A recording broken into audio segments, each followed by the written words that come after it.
Vamos a dar inicio a esta plática, ¿no? El título de la plática, siempre les digo el título, no lo recuerdo. Es el católico frente a la práctica política.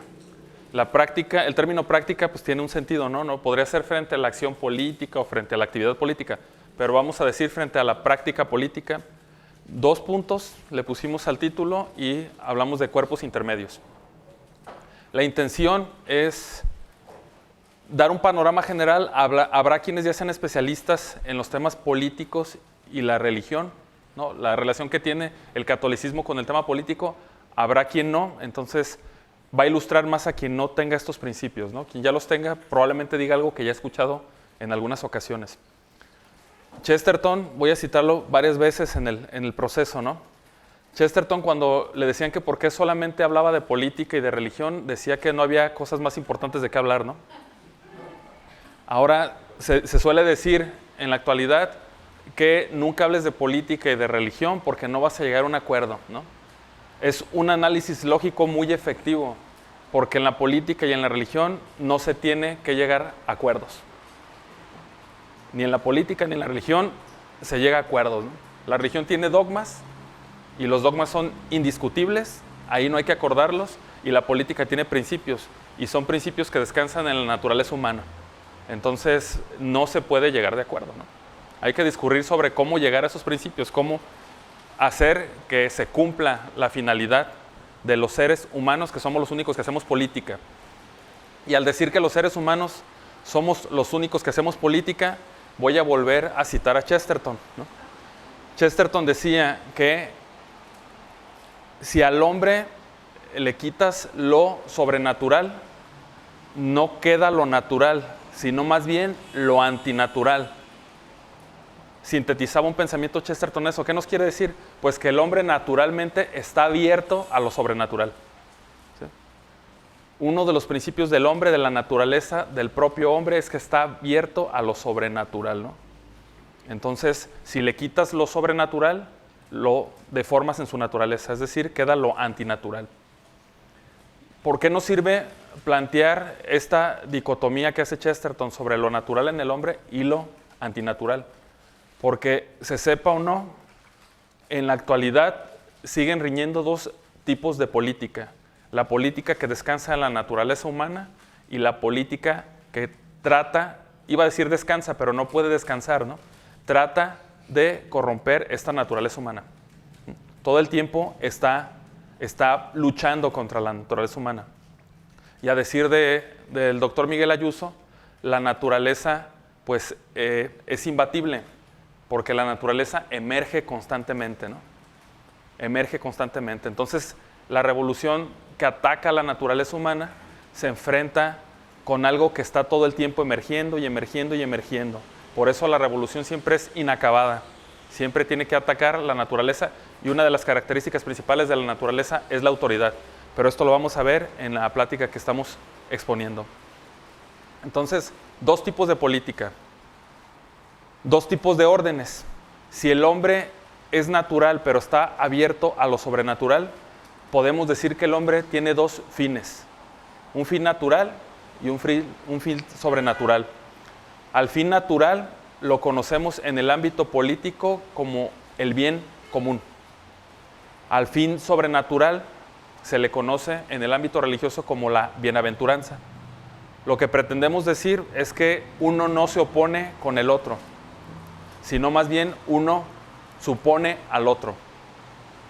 Hemos escuchado muchas veces que la naturaleza no es o no evita, no se cierra a la gracia, sino que más bien la gracia supone a la naturaleza y la eleva, ¿sí? Es decir, que cuenta con la naturaleza, dice, la naturaleza existe cuando llega la gracia y la eleva. Entonces, esto nos maneja 2 órdenes y 2 fines del hombre. Les digo, voy a utilizar la palabra subsidiarios, ¿no? Uno perfecciona al otro. ¿Cuál perfecciona al otro? Pues el que es más elevado. No puede ser al revés, ¿no? No puede ser que el más imperfecto perfeccione al más perfecto, ¿no? Sino al revés. La política, nos dice Aristóteles, nos dice Santo Tomás y nos dice la propia naturaleza, es una actividad humana, pero que descansa en la esencia del hombre. Es una manifestación propia del hombre. Es propiedad de la esencia del hombre. ¿Qué es la política en el pensamiento clásico y qué es la política en el pensamiento moderno? La política en el pensamiento clásico es una ciencia que estudia a la ciudad, una ciudad que está compuesta de hombres. Hombres que se relacionan entre sí y que requieren de relacionarse entre sí, primero para existir y después para subsistir. Recuerden, en una plática anterior que tuvimos, y en un diccionario, por elemental que sea de política, van a ver que la palabra política viene de polis, que quiere decir ciudad, ¿no? Entonces, estamos estudiando la ciencia de la ciudad. El hombre en su propia naturaleza, nos dice Aristóteles, es social, porque requiere de dos humanos para nacer, hombre y mujer. A esta naturaleza elemental o a este grupo elemental le llamamos familia.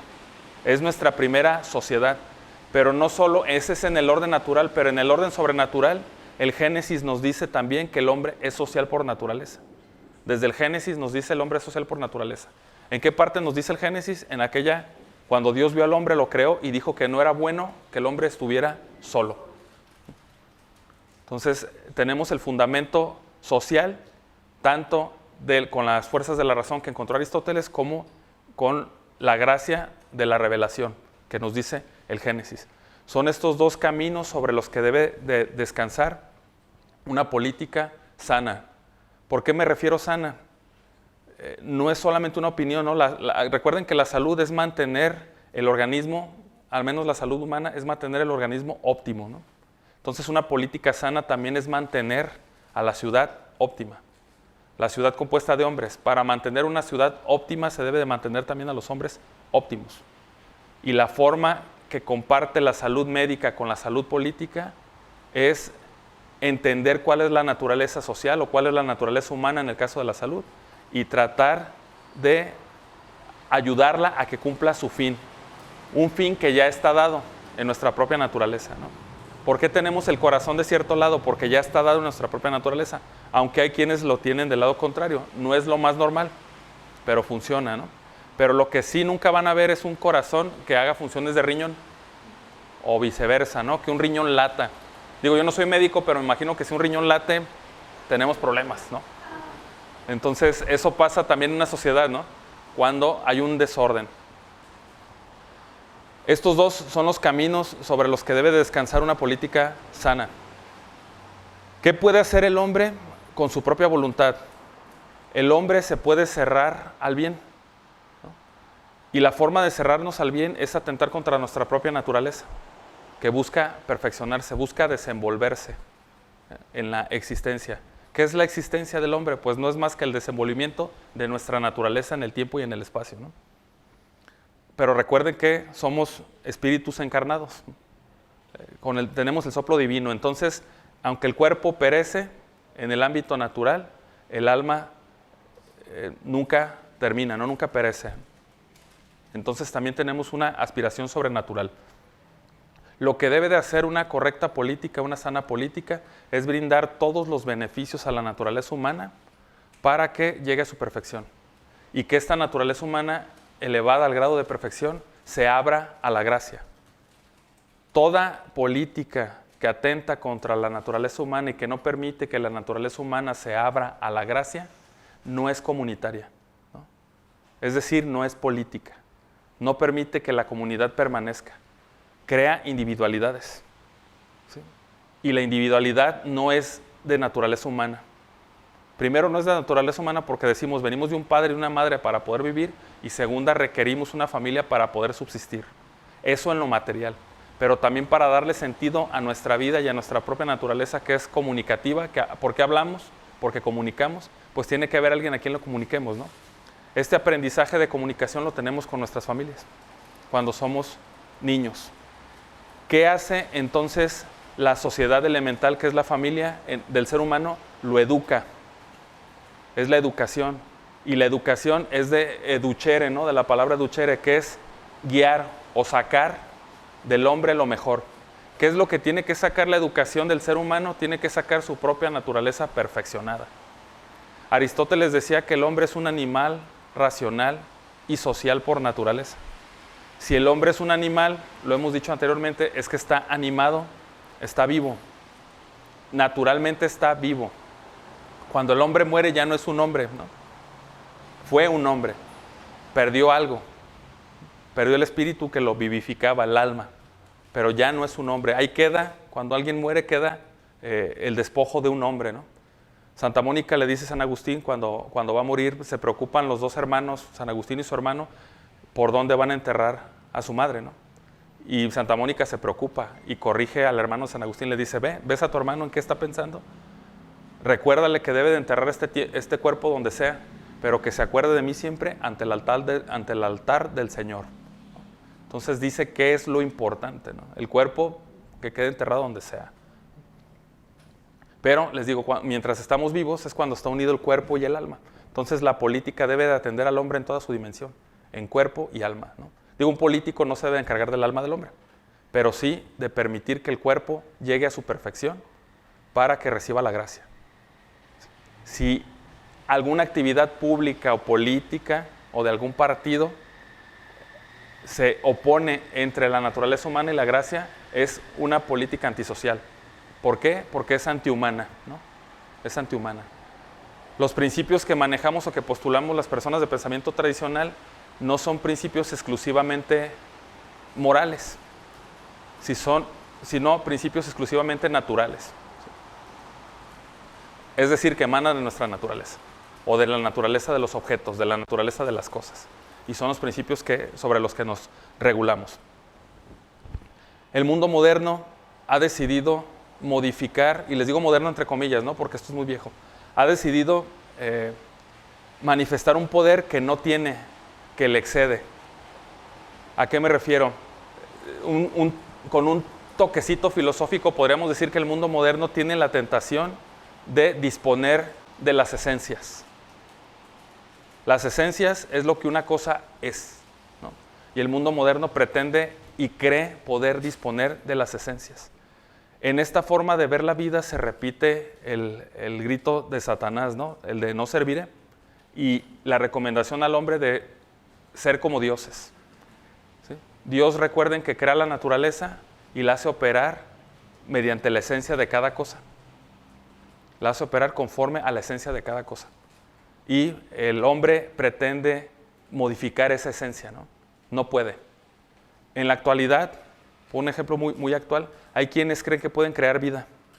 Dicen, no, pues podemos clonar. Dice, puedo clonar o puedo hacer un hombre in vitro, ¿no? Puedo fecundar in vitro. Y creen que con eso se ocupa el lugar de Dios. Pero lo que no pueden hacer es in vitro y clonar, hacer otra cosa que sea esencialmente un hombre. No sé si me explique, ¿sí? Cuando crean algo que le llaman hombre, crean una esencia, bueno, más bien aportan una esencia que no fue creada por ellos. Es decir, que no pueden hacer que ese hombre in vitro, ese hombre con vientre prestado, vuele, ¿no? Porque el hombre esencialmente no vuela. ¿Me explico? Es la disposición, el mundo moderno pretende hacer la disposición de las esencias, pero como no puede, decide imaginárselo. El problema del mundo moderno y del político moderno es que eso que se imagina, quiere que todos nos lo imaginemos también, ¿no? Y quiere obligarnos a decir que lo que él imaginó es verdad, es esencial. Entonces, sobre estos dos rieles es sobre los que descansa la vida política del ser humano.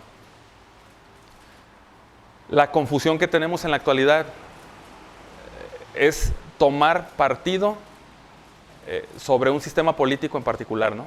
O saber si podemos participar o no en las elecciones que están en la puerta, ¿no? O saber si debemos de votar o no por cierto candidato. Y estas dudas las podemos tener porque estamos ignorando quizá la naturaleza humana y la naturaleza política. Si logro aclarar el día de hoy cuál es la naturaleza humana y la naturaleza política, voy a intentar a quienes no lo sabían enseñarlos a pescar, ¿no? No darles peces. Mucha gente pregunta prácticamente, ¿qué debo de hacer? ¿Por quién debo de votar? ¿No? Entonces yo podría adelantarme y le iba a decir, no votes, ¿no? Para empezar. Pero, bueno, ese es otro tema. Entonces, ¿cómo opera naturalmente el hombre? Opera socialmente. Pero esto, seguimos hablando de un hombre muy abstracto, ¿no? Es decir, que esto que yo digo, que el hombre nace de un padre y de una madre, y que requiere del padre y de la madre para subsistir, aplica a todos nosotros. A todos, absolutamente a todo que sea ser humano, aplica a todos. Seguimos en un término o manejando un término muy abstracto. Pero tenemos que irnos también a lo concreto, porque la existencia de cada uno de ustedes, de cada uno de nosotros, es también concreta, ¿no? Yo, aunque soy un animal racional y social por naturaleza, soy anuar también, ¿no? Soy de formación abogado, tengo hermanas, tengo hermanos, estudio ciertas cosas, me siento inclinado a ciertas cosas y esa inclinación a ciertas cosas me hace tender hacia ellas, operar hacia ellas. Entonces soy una realidad concreta. Soy un humano abstracto, si me estudian desde la ciencia sí, pero mi forma de vivir en el mundo es una realidad concreta. Esa realidad concreta también viene en el Evangelio.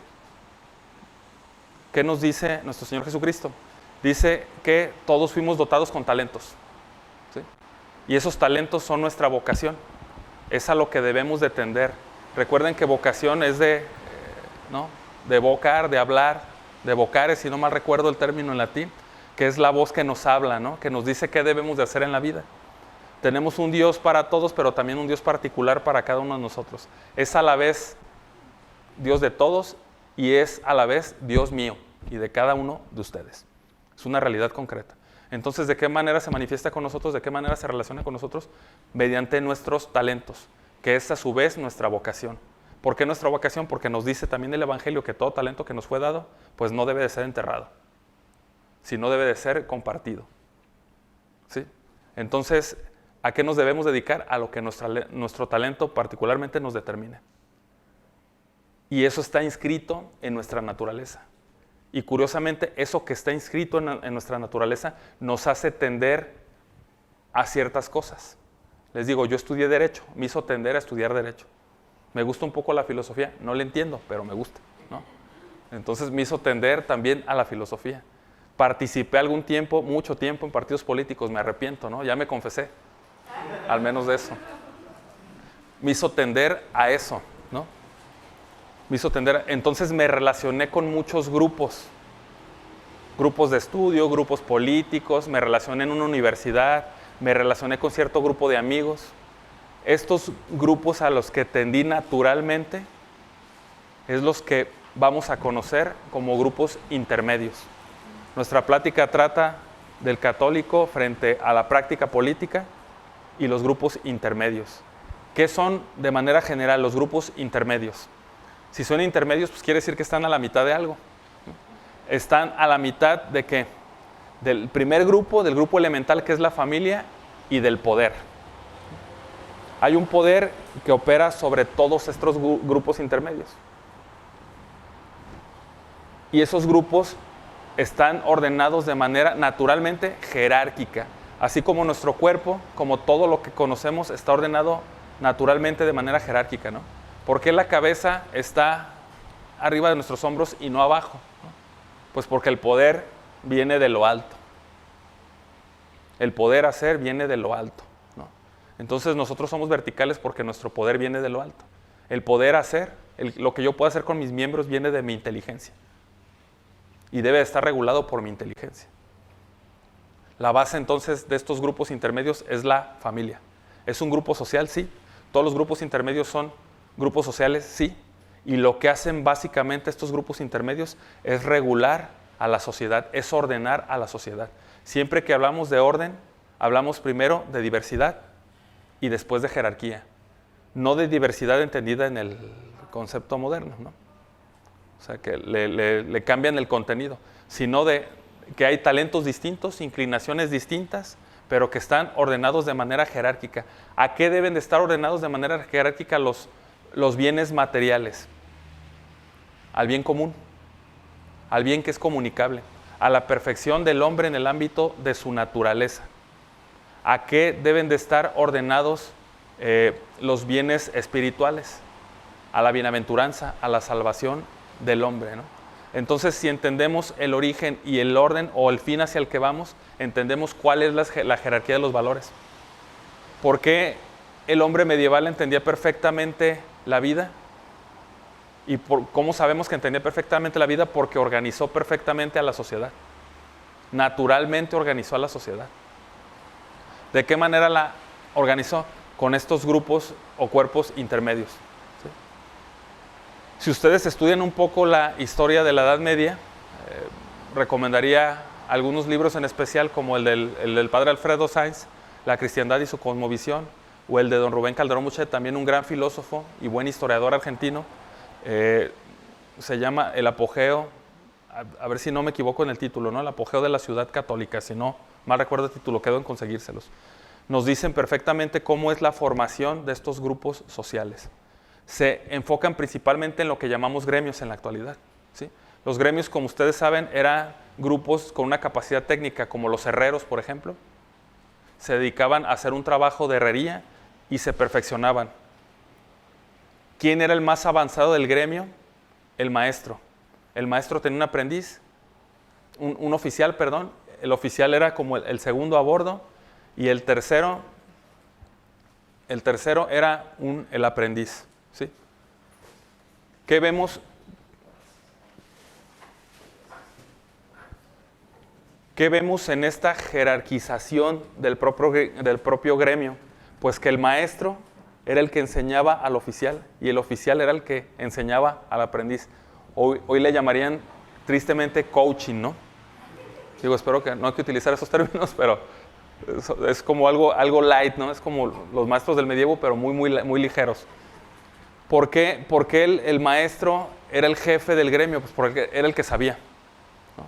Y como la autoridad viene de lo alto, era el que tenía el conocimiento. Era el que tenía el conocimiento más perfecto. Y enseñaba al oficial, y el oficial a su vez al aprendiz, ¿sí? Los gremios tenían una característica.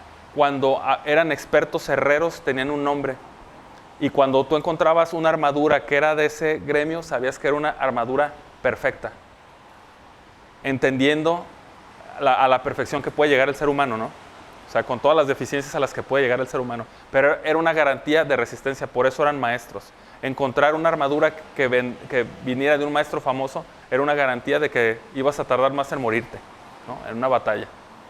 Entonces, la autoridad se manifestaba desde el gremio, que venían desde lo alto, ¿no? La autoridad, el que sabía, mandaba y educaba. Porque les digo, la formación o el fin de la sociabilidad humana es la educación del ser humano. La educación de sus talentos, de sus potencias, pero también de su vida espiritual, ¿no? De sus virtudes, tanto cardinales como teologales. Es preparar las virtudes cardinales para recibir de Dios las teologales. Esa era la finalidad. Entonces había ciertos niveles de gremios. Había gremios que eran más importantes que otros gremios y obedecían a la misma naturaleza. ¿A qué me refiero que obedecían a la misma naturaleza? Que los gremios, los cuerpos intermedios que abarcaban a los herreros, eran, por ejemplo, los guerreros. ¿Por qué los guerreros eran más importantes que los herreros? Porque eran más privilegiados, podríamos decirlo. Pues porque la protección que garantizaban era más amplia que la simple protección que garantizaba un herrero. Un herrero garantizaba la protección de un batallador, de un soldado, pero el soldado garantizaba la protección de un pueblo. Entonces cumplían con el mandamiento de que al que más se le dio, más se le va a pedir.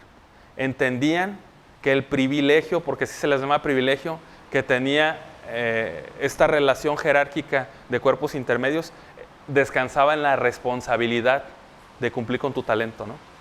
No era un premio para abusar de los demás. Era una gran responsabilidad y por tanto también tenías ciertos beneficios. En la actualidad no existen más los cuerpos intermedios, no como en la Edad Media, pero podrían existir. La plática pasada que tuvimos, hablamos de la formación de los grupos que hizo Anacleto González Flores, los círculos de estudio, ¿no? Decía Anacleto que el hombre tenía dos grandes armas, la inteligencia y la palabra. Entonces, naturalmente el hombre piensa y habla. Si queremos llevar a la perfección al ser humano, ¿qué tenemos que hacer? Pues tiene que pensar correctamente y tiene que hablar lo mejor que sea posible. Entonces, un cuerpo de estudio es un cuerpo intermedio moderno, ¿no? Podría ser un cuerpo intelectual moderno. ¿Qué es lo que les quiero decir?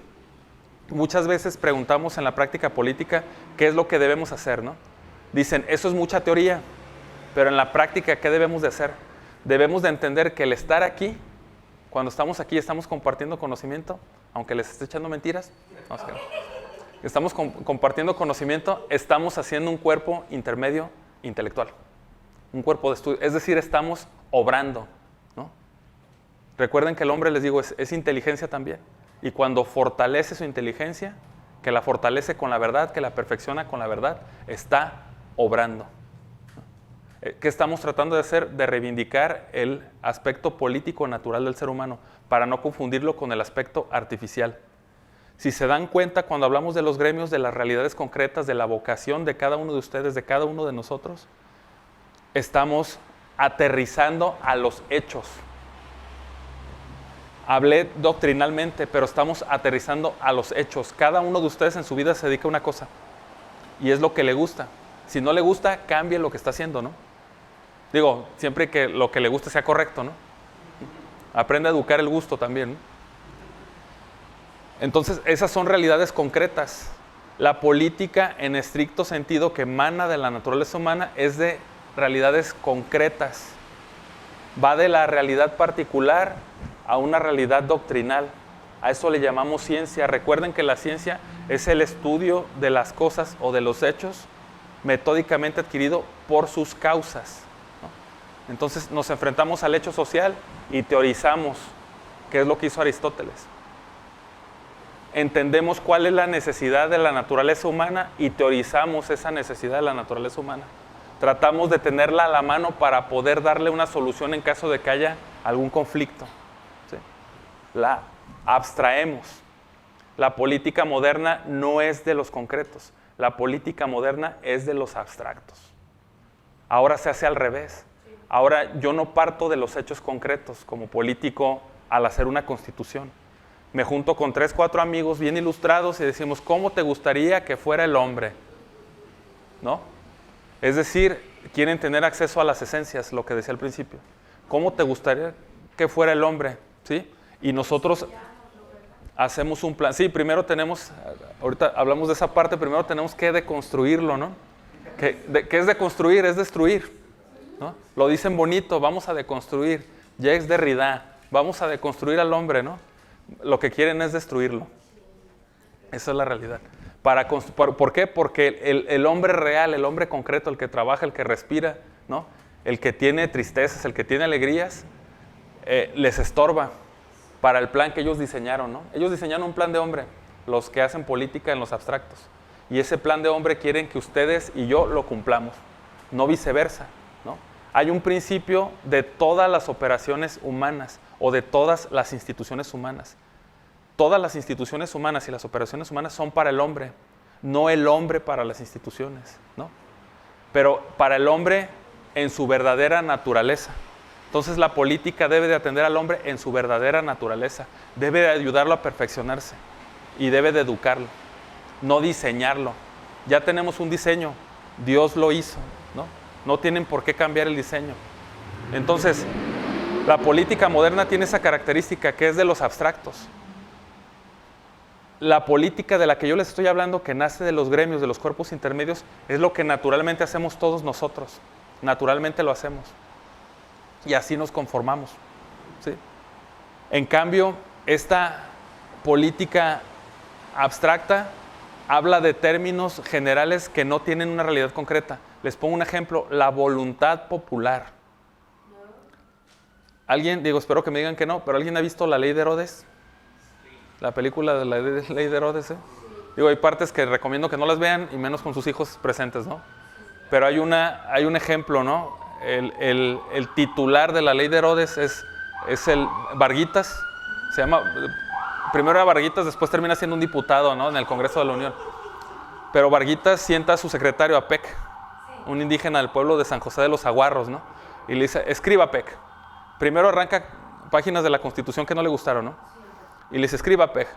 El periodo del presidente municipal pasa de 6 años, si no me equivoco, a 25 años, con un máximo de reelección hasta por... No, con reelección hasta por un máximo de 4 veces, ¿no? Es decir, que legisló en ese momento 100 años de presidente municipal, ¿no?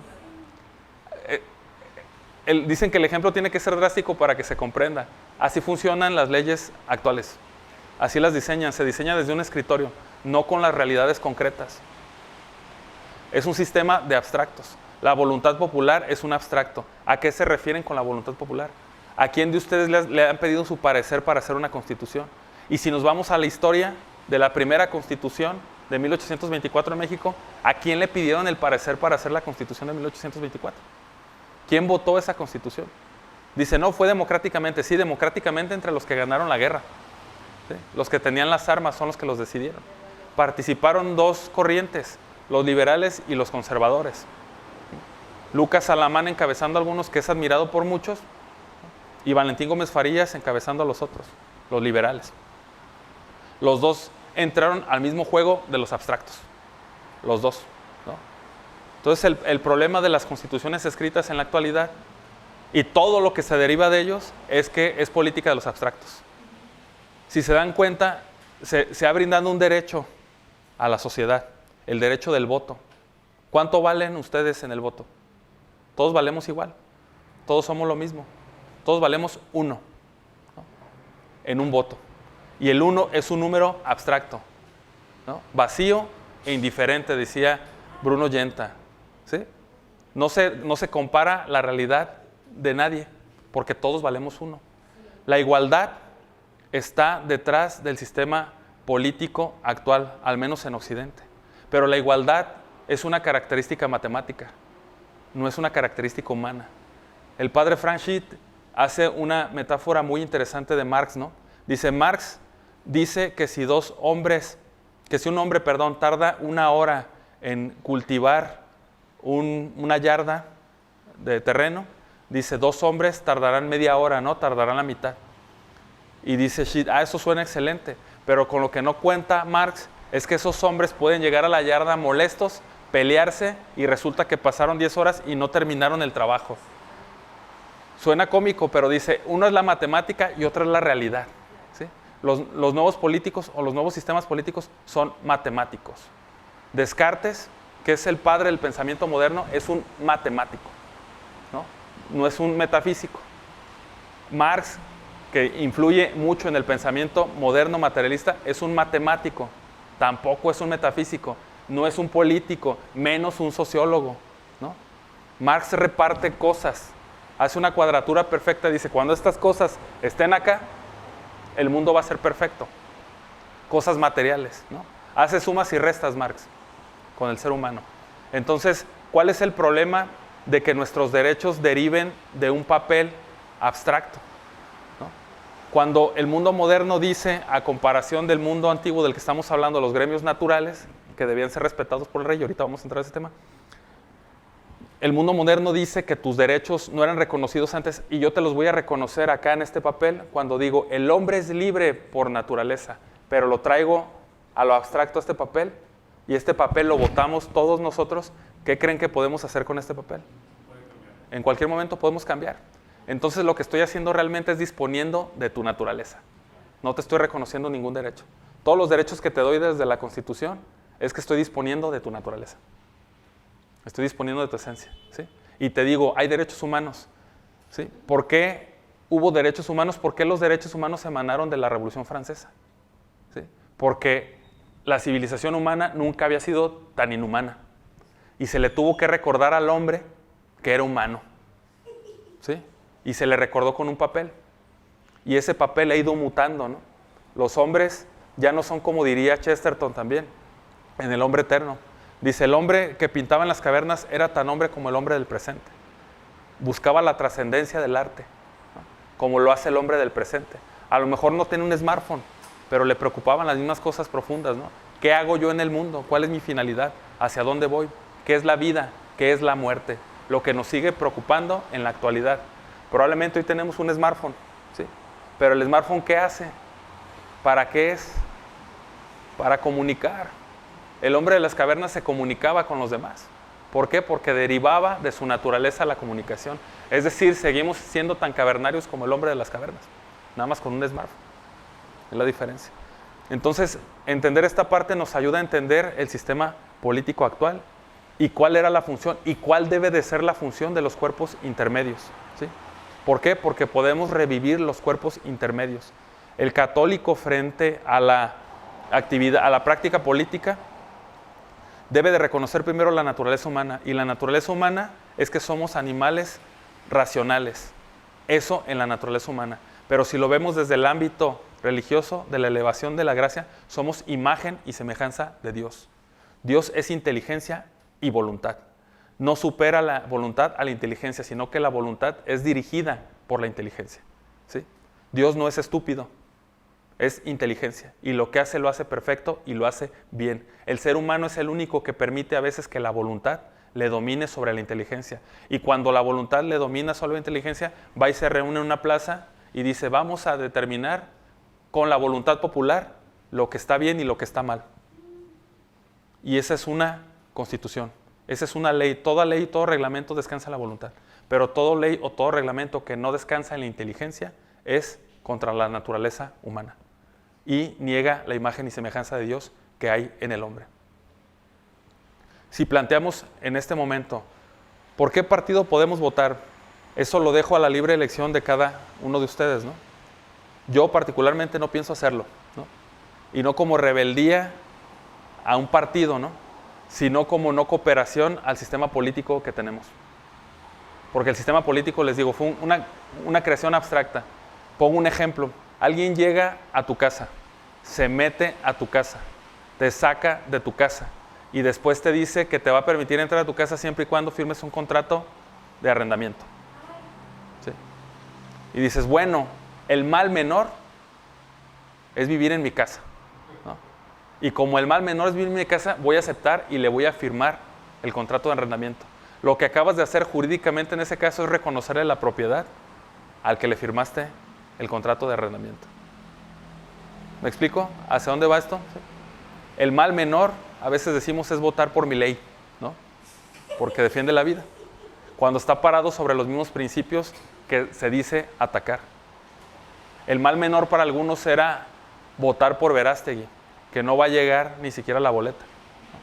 Pero tristemente Verástegui puede ser un muy bien intencionado, ¿no? Y un católico completo, pero no es un político. Y no es un epistemólogo, estoy hablando mal, de la ciencia política, ¿no? Es decir, no conoce la ciencia política. Puede ser bien intencionado, puede tener una muy buena voluntad, pero está manifestando que tiene una inteligencia nublada, que no comprende cuál es el sistema político. La forma de combate con el sistema político no es participar en ese mismo sistema, es fortalecer, acrecentar y reorganizar los cuerpos intermedios. Los cuerpos intermedios, les digo, brotan naturalmente de nuestra vocación. Lo único que debe hacer la actividad política como autoridad es hacer que se fortalezcan y que crezcan los cuerpos intermedios. En la Edad Media había rey, pero el rey estaba regulado por la ley natural, primero porque la reconocía. No habría que explicársela en un documento que dijera qué es un hombre y cuándo se vuelve un hombre, si se vuelve en el vientre materno, si se vuelve cuando nace, si se vuelve cuando canta, si se vuelve cuando es feliz, ¿no? Porque ahora ya tienes que ser feliz para ser un verdaderamente hombre, ¿no? Aquel que es infeliz tiene derecho a morir, porque ya no es hombre. Como la eutanasia o como un niño en el vientre que no se sabe, dicen él no sabe qué es, entonces no va a sufrir, ¿no? Y atentan contra la naturaleza humana. ¿Por qué? Porque ya está en un papel. Entonces el rey no había necesidad de que le explicaran esa parte, él sabía cuál era la naturaleza humana. Y si no la sabía, se la recordaban los cuerpos intermedios. Los cuerpos intermedios eran fuertes, deben de ser fuertes, ¿sí? Deben de ser especializados en la práctica que realizan. El herrero en la herrería, el guerrero en la guerra, el profesor en el estudio y en la enseñanza, el estudiante pues en el estudio básicamente. Deben de fortalecerse en eso y el que más sepa es el que debe de ejercer la autoridad. Esa suma de autoridades hacen un contrapeso contra cualquier tirano, incluso en la actualidad, ¿sí? Yo no digo que se levante uno en revolución contra el gobierno actual, no digo esa parte. Pero lo que sí digo es que si fortalecemos nuestros lazos como sociedad, como católicos, como cuerpos intermedios, la propia naturaleza de la fortaleza de la organización natural hará que lo que no sirve bote. No sé si me expliqué en esta parte. ¿Sí? Entonces debemos de saber que la participación en sistemas de esa naturaleza es más bien la confirmación y aceptar la autoridad de estas personas. Hay un principio que opera en los cuerpos intermedios, el principio de subsidiariedad. Son muchos principios, este es uno elemental. ¿Sí? Se es subsidiario, no se impone. ¿A qué se refiere con que es subsidiario? Es que ayuda, ¿no?, a otro cuerpo intermedio. Al cuerpo intermedio que todos están ordenados a ayudar es a la familia. Curiosamente, acá es al revés, ¿no? No es ayudar al más alto, sino ayudar al más bajo, al más elemental, a la familia. Debe de sustituir en aquello que la familia no puede satisfacer por sí misma. ¿Con qué finalidad? Con la finalidad de cumplir el fin de la familia, que es educar a la prole, darle el bien común en la tierra y llevarla al cielo en la bienaventuranza. Y todo cuerpo intermedio debe de trabajar subsidiariamente para que la familia se fortalezca, para que la familia crezca.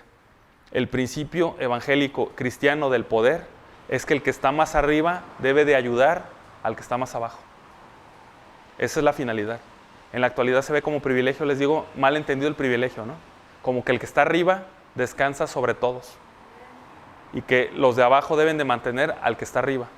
Esa no es la visión original de los cuerpos intermedios ni de la política en estricto sentido. Entonces, la invitación primero, ¿no? No sé cuánto tiempo llevamos. ¿Vamos bien de tiempo? Son 75. Okay.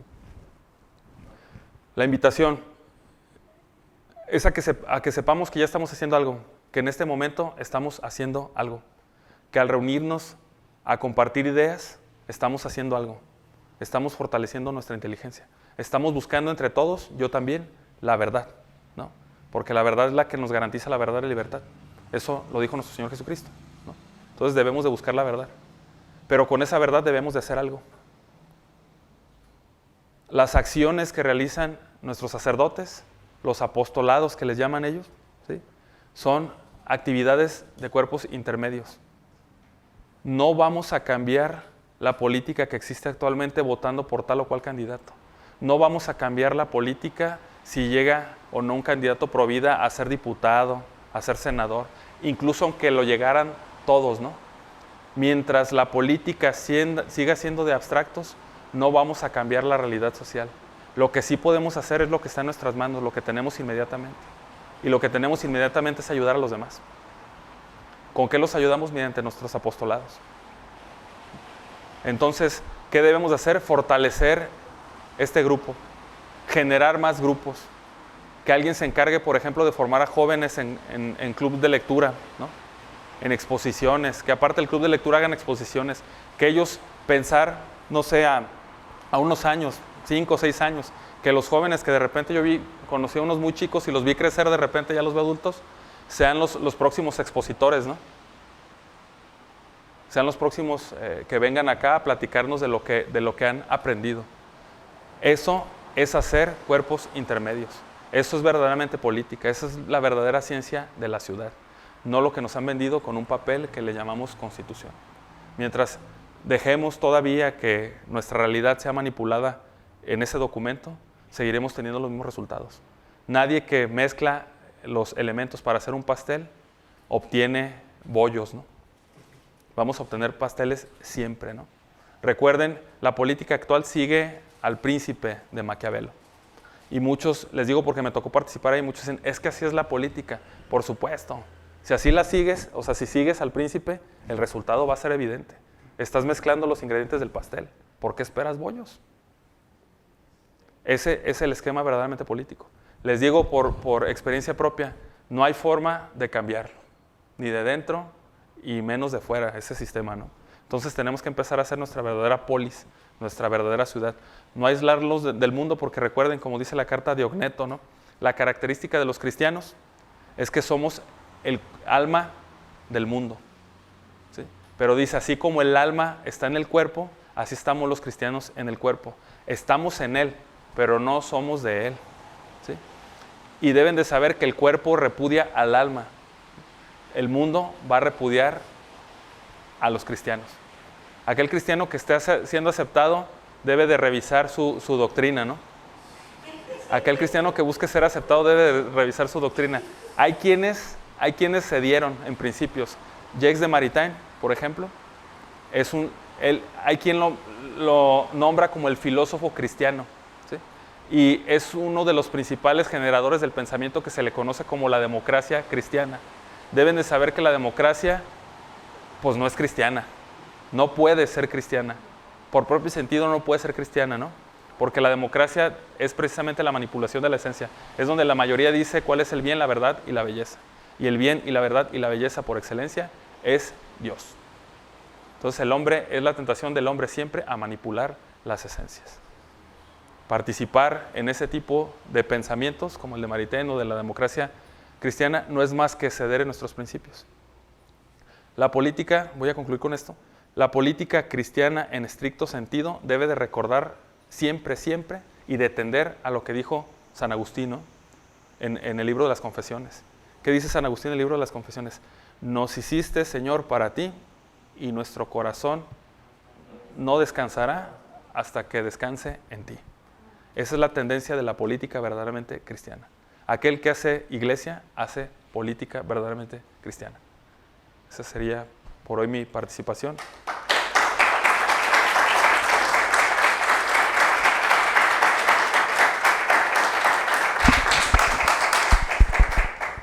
No sé si alguien tenga alguna pregunta, algún complemento, alguna corrección, padre, perdón.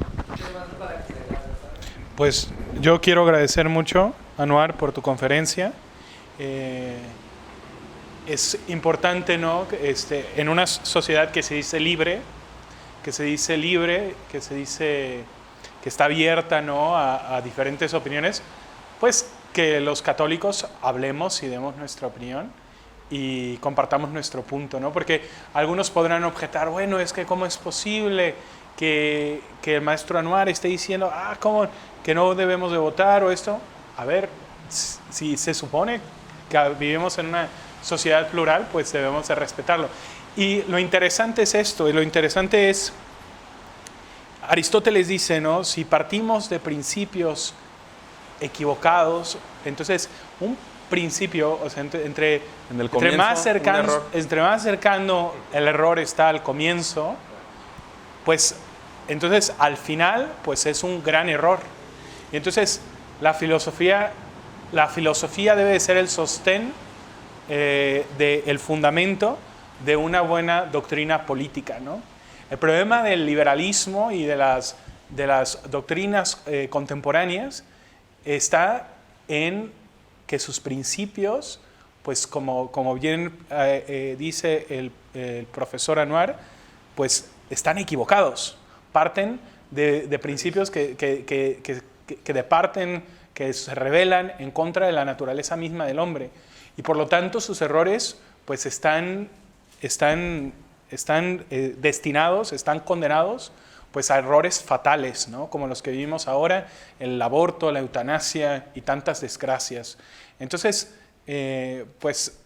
agradecer al profesor Anuar por esta exposición y ojalá que tengamos más de estas. Gracias, Anuar, por la exposición, muy interesante como siempre. Dos cosas. Bueno, lo que decías también, creo que lo dijo Einstein, ¿no? De que es signo de locura querer seguir haciendo lo mismo y obtener resultados diferentes, ¿no?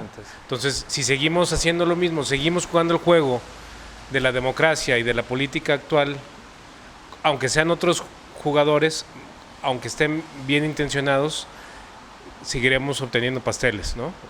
Seguiremos obteniendo los mismos resultados. Y segundo, ¿crees también, hemos hablado también de que a veces la naturaleza tiende a ciertas cosas? En el sistema antiguo político mexicano, también del PRI, estuvo posrevolucionario, también de cierta forma estuvo basado en cuerpos intermedios, ¿no? más que una democracia occidental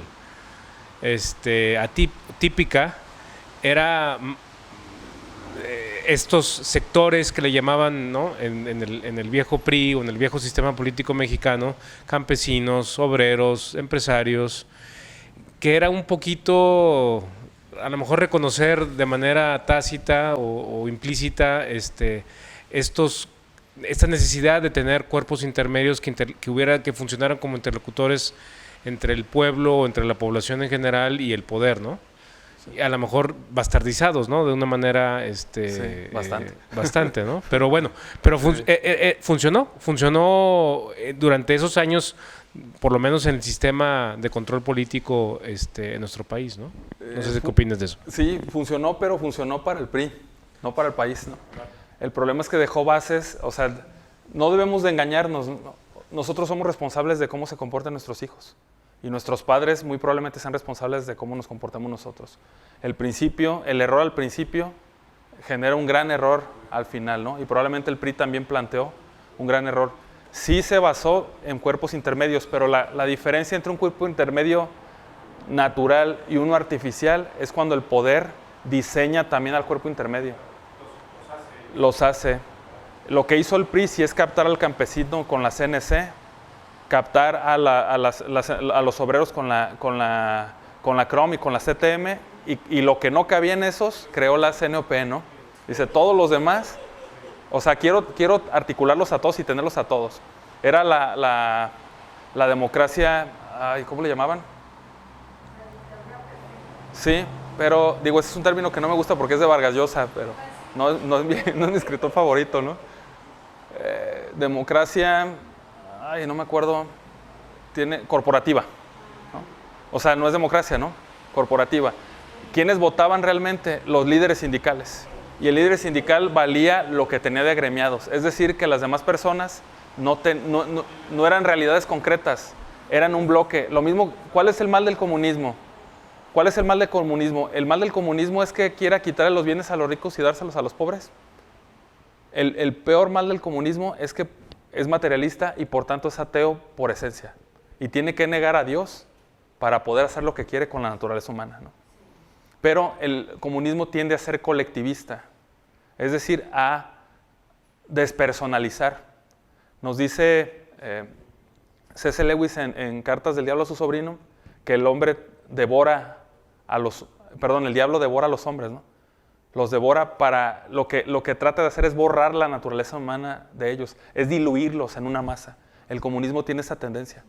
Y el liberalismo o el capitalismo exacerbado, la tendencia que tiene es a individualizar al hombre. Es decir, uno lo vuelve colectivo y el otro lo vuelve solitario. Ninguna de las dos es cristiana, ¿no? Dios dijo que no es bueno que el hombre esté solo. El capitalismo a ultranza busca que el hombre esté solo. Y el colectivismo busca que el hombre no exista. El PRI tenía esa mezcla extraña. En su mismo nombre tiene una contradicción. Revolucionario, institucional, ¿no? ¿Qué hace la revolución? Demuele instituciones. ¿Sí? Entonces dijo, yo estoy con Dios y con el diablo. Agarro lo bonito del campesino, pero lo controlo yo. Agarro lo bonito de los sindicatos, lo controlo todo yo, ¿no? Se hizo un totalitarismo. Y eso no es también, pues no tiene nada que ver con los cuerpos intermedios. Simuló cuerpos intermedios, se aprovechó de los cuerpos intermedios. El político, que verdaderamente es político y que respeta la naturaleza humana y la naturaleza social, debe de hacer que los cuerpos intermedios, debe de obedecer a los cuerpos intermedios. Los reyes medievales, no lo dije, obedecían a los cuerpos intermedios. Los cuerpos intermedios, había unos que eran tan fuertes que sometían las decisiones del rey. Si el rey se equivocaba, los cuerpos intermedios lo corregían.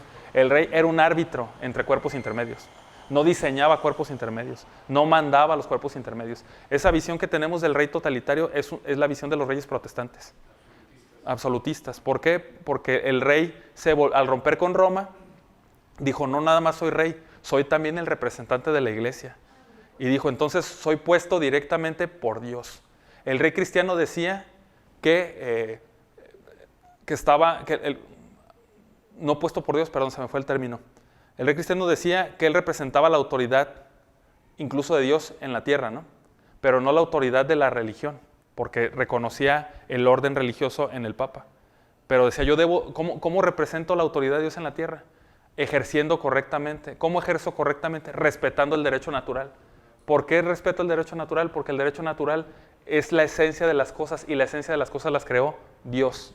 Entonces la ley divina opera creando sobre la ley natural. Y el rey que es justo es aquel que respeta la ley natural. Esto lo dice Santo Tomás en la segunda parte de la Suma Teológica. En la cuestión 90 a la 96, es muy breve, recomiendo que la lean, ¿no?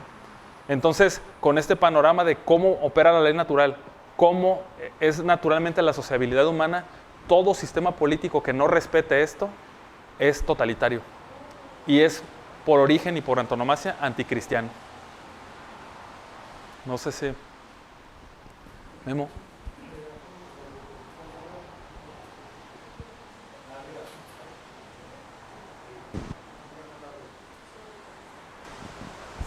Entonces, ¿el distributismo sí estaba bastante situado en estos cuerpos intermedios? Sí, claro.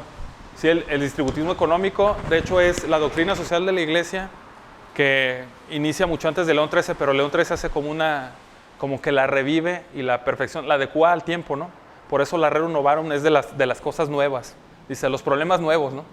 Trata de atender a los problemas nuevos, se basa principalmente en el distributismo económico. Hace una crítica en la Rerum Novarum del capitalismo y del socialismo. Dice, los dos ofrecen algo que no es naturalmente humano y que no es por tanto naturalmente cristiano. El distributismo económico descansa, precisamente los cuerpos intermedios son los que pueden garantizar más el distributismo. Que yo me dedique a aquello que me gusta y para lo que soy bueno. Que perfeccione para lo que soy bueno y que viva de eso. Ese es precisamente donde debe estar distribuida la economía. No debe de ser, ¿qué es la economía en la actualidad? También es un sistema abstracto. Son números. O sea, ya ni siquiera es papel, son números en una cuenta bancaria, ¿no? Si ustedes leen, hay un libro que se llama La Sociedad, Tiempos Inciertos. ¿Alguien sabe quién lo escribió? ¿No? ¿Le suena el nombre de George Soros? ¿Sí? Sí. Él lo escribió, ¿no? Él dice, ¿no? Hay personas que quieren cambiar al mundo. Así inicia su libro. Yo, en cambio, puedo hacerlo, ¿no? Dice, ¿por qué puedo hacerlo? Primero, dice, fue alumno, voy a leer, de hecho, apenas a Karl Popper, acabo de encontrarme un libro introductorio a Karl Popper. Fue alumno de Karl Popper, ¿no? El creador del pensamiento político de las sociedades abiertas, que suena muy bonito, sociedades abiertas. Podemos confundirnos y decir, tiene que ver que el gobierno no tenga tanto poder y que los grupos intermedios se fortalezcan, ¿no? Invita al hombre a ser completamente individualista. Entonces dice George Soros, yo ¿por qué puedo cambiar el mundo? Primero, porque tengo una visión completa del mundo, es decir, soy filósofo. Está diciendo George Soros eso. Aprendí filosofía y soy filósofo. Segunda, porque tengo una categoría de valores firmes. Valores para él, no para nosotros, ¿no? Y tercera, la que nosotros tenemos a la mano, es que soy rico, dice, ¿no? Entonces, sobre eso trabajo mi actividad. La propuesta que hace George Soros precisamente es la propuesta que controlan los abstractos. Él dice, ¿han escuchado o han leído alguien la mentada Agenda 2030? Sí. Si ustedes leen el libro de George Soros que fue escrito antes que la Agenda 2030, es la Agenda 2030. ¿Sí? O sea, él lo escribió, no lo sacamos de un cajón hermético, me lo contó alguien en un ultra secreto, como suelen manejarse algunos que andan en la política del PRI o de otros partidos, ¿no? Que usan mandelito y ese tipo de cosas, ¿eh? El compás y la escuadra, ¿no? Eso él lo dice, ¿no? Si ustedes estudian la Agenda 2030 y estudian el libro de George Soros, se dan cuenta que está escrito antes, ¿no? Él lo dice. Y así hacia ese lado tiende la sociedad. Las sociedades abiertas es el poder ya no en el gobierno, sino el poder en la sociedad, ¿sí? Pero basado en la economía, lo mismo que hace Agustín Laje. Basado en la economía, no en un distributismo económico, sino en una circulación, en una generación de empleos. Pero generalmente, valga la redundancia, los que generan empleos son los dueños del capital. Y generan empleos para que nos vayamos a trabajar al Walmart nosotros, ¿sí? No para que cumpla con mi vocación. Es una sociedad, como decía el padre, que habla de libertades, pero somos libres para ser todos exactamente iguales. Todos tenemos que vestir igual, todos tenemos que estar tatuados, ¿no? Todos tenemos que hablar igual, todos tenemos que escuchar la misma música. Esa es la libertad que ofrece el mundo moderno y el mundo político. ¿Qué clase de libertad es esa? ¿Todos iguales? ¿No? Entonces, esa es la tendencia, esa es la de las sociedades abiertas. ¿Quién va a mandar en las sociedades abiertas? El gobierno no, el gran capital. Ya lo hace, pero lo va a hacer por completo, ¿no? Lo va a hacer hasta en tu forma de pensar. Y esa es la tendencia de la agenda. Y eso es lo que busca. Y les digo, fue escrita por George Soros. Y nos damos cuenta que no mentía, ¿no? Dice, él puede cambiar el mundo y lo está haciendo. Sí. Pero pues la naturaleza terminará revelándose y creará su sociedad. Y eso es lo interesante Sí. de su aportación, ¿no? Sí.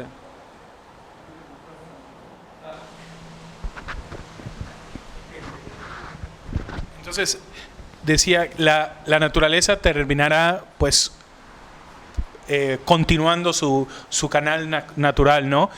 Y pues estas fantasías, pues, naturalmente, pues, caerán, ¿no? La falacia dice, la verdad no triunfa, sino que sus enemigos se van muriendo. En ese sentido, me gusta tu aportación, ¿no? Porque algunos dicen, bueno, pero entonces, ¿qué propones? Bueno, simplemente vivamos de acuerdo a la naturaleza. Entonces, vivamos una vida honesta, perfeccionemos nosotros mismos, nuestras familias, nuestro entorno, ¿no? Y así estamos realizando nuestro ser político. Me parece bastante interesante tu aportación, ¿no? ¿Cómo vamos a sobrevivir todas estas crisis? Bueno, pues trabajando en nuestra propia perfección, en nuestro propio carácter, ¿no? Y en el de nuestra familia y luego en las sociedades más cercanas a nosotros. Y naturalmente, pues esto es lo que va a sostener la sociedad al final de cuentas. Sí. Y muchas gracias.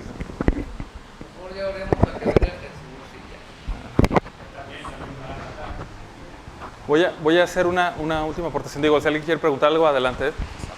Pero trabajé en campañas políticas, ¿no?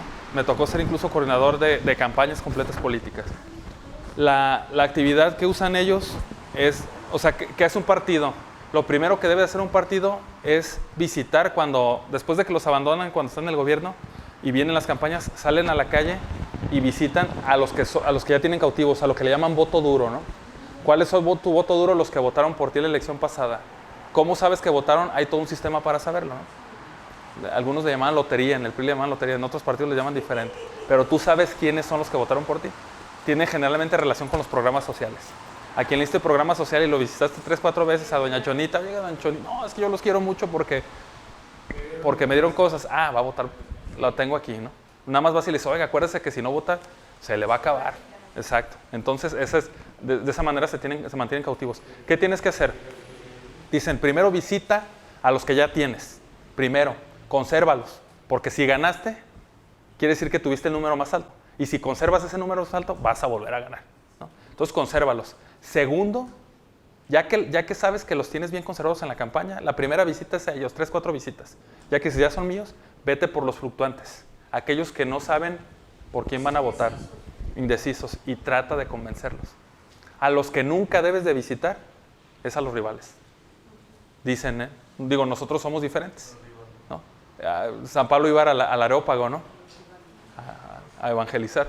Entonces, ¿pero qué debemos de hacer? O sea, México tiene o al menos los católicos mexicanos nos gusta vivir de sueños también, ¿no? De fantasías. Y decimos, no, México es 80% católico. ¿A qué nos referimos con eso? Verdaderamente católico, o sea, no es quién conoce su fe, quién opera, quién vive su fe, es menos, ¿no? Entonces lo que debemos de hacer primero es, queremos hacer una batalla allá afuera, queremos convencer allá afuera, pero si no nos fortalecemos aquí, si no nos convencemos, si no nos hacemos especialistas en la fe que defendemos, pues ¿qué les vamos a compartir allá afuera? Entonces primero, como los partidos, primero los que ya estamos cautivos, a fortalecernos verdaderamente. Y cuando estemos fortalecidos verdaderamente, brotará esa fortaleza, ¿no? Escurre, la naturaleza emerge constantemente. Por eso no la pueden destruir. ¿Qué hacen las personas que intentan cambiar de sexo, ¿no? O que intentan cambiar su forma natural, los que van al gimnasio y toman, ¿no? Inhiben cosas que el cuerpo produce o producen cosas que el cuerpo no produce y terminan corrompiendo la naturaleza, ¿no? Les digo, no solamente es un principio moral, es un principio natural. ¿Sí? ¿Quiere que se lo pase? Ok. Nada más quería comentar que algo muy parecido que me pasó cuando estaba en la prepa es que hablé con un maestro que era abogado. Yo le dije, ¿sabe qué? Odio a todos los partidos políticos.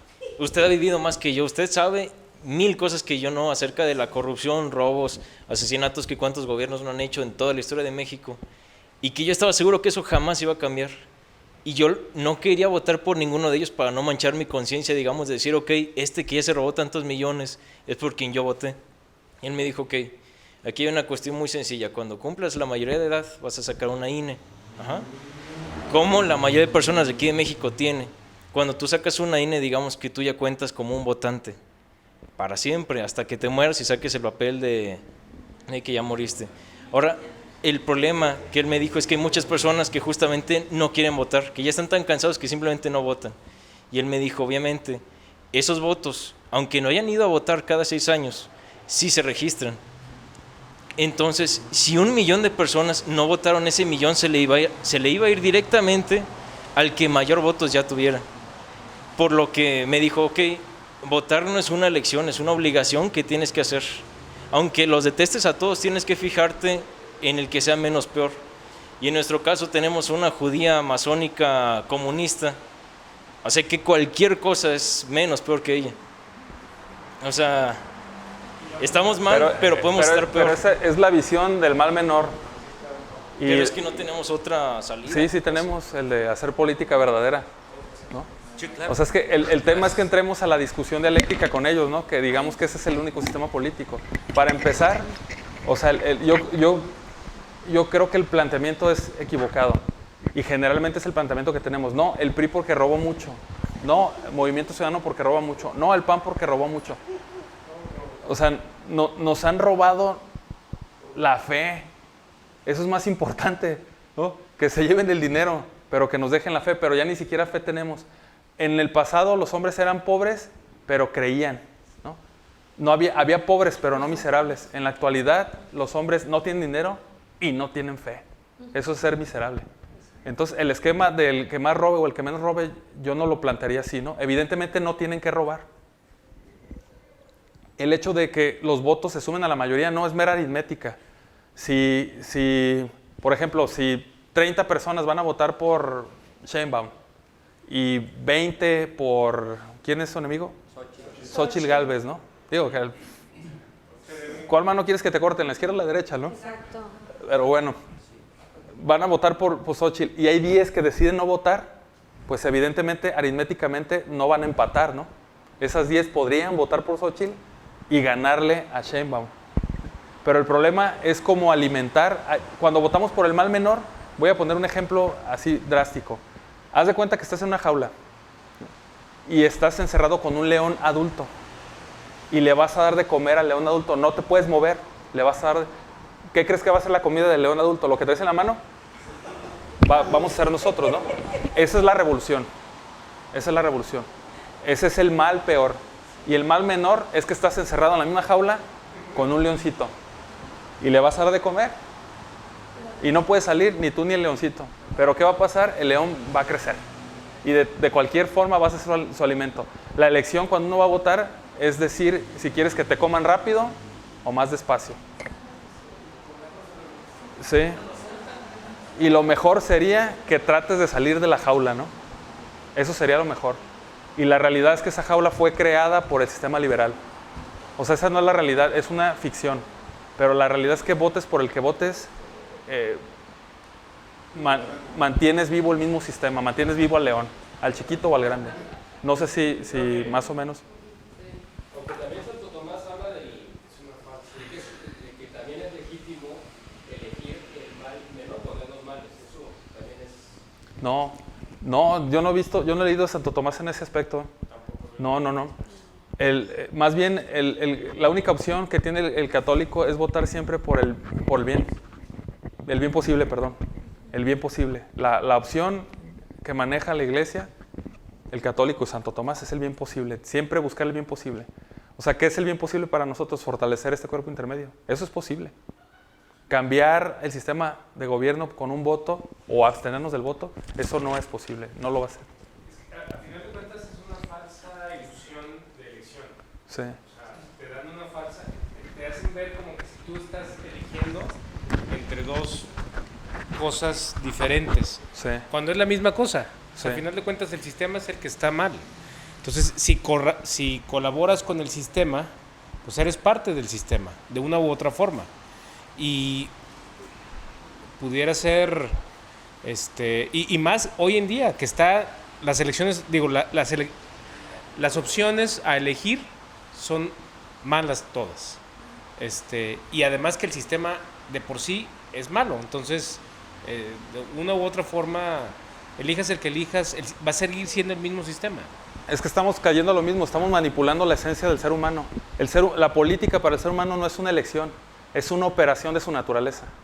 Y si creemos que votando hacemos política, estamos equivocados. Estamos dejando de ser verdadera política por ir a ser un abstracto. Estamos dejando lo concreto, vuelvo a lo mismo, para ir a ser un abstracto, que no va a cambiar nada, ¿no? Si ustedes se fijan, o sea, todo gobierno se mide por indicadores. No, aquí nos fue muy bien. O sea, los indicadores de acuerdo al presidente, ahorita México es feliz. Porque son abstractos. Y los números no se equivocan, ¿no? No se equivocan, es verdad, no se equivocan, pero no comunican con el bien.